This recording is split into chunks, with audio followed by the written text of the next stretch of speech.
You should see the fruit. A tree, like Jesus said, is known by its fruit. Once again, I'm here to challenge you to see what fruit is your life producing. Are you seeing it in an increased measure all the time? That you should grow into a closer relationship with God as your Father. And I hope you're taking these things and hearing these things seriously. If you're not seeing increased fruit of the Spirit, you're not seeing these godly principles at work, you're not seeing the character development in your heart and life, well then, my brother and sister, I have serious doubts that you even have God's Spirit at work in your life at all. You may be dead, cut off, and blind. And so I want to challenge you that this is not just some information for you to hear, but these are very serious principles that you should be experiencing in your life as well. And I'm sure that some of you would argue that you know Christ and you have been saved from a young age possibly, like I used to say.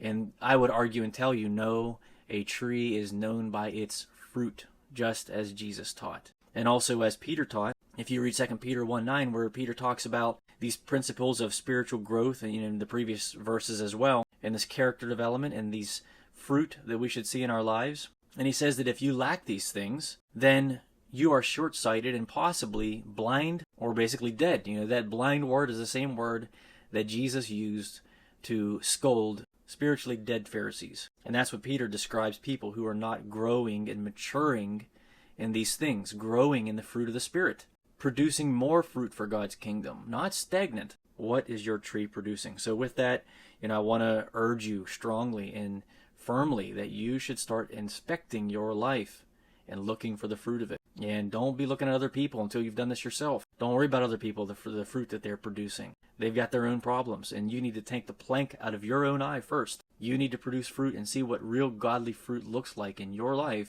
before you can look at somebody else. So I don't say these things to scare you, but I want you to urgently know that this is the area you should be focusing your attention on to measure your life. We can't always measure our lives by how God has led us to some place or from somewhere or to a new job, to this wife, or all these things. God has done a lot of these things in my life. However, I do not measure my life by the things that God is doing in my life, the things and people He is blessing me with in my life. I measure my life by the fruit. I want to see where my heart is at. Okay? The fruit.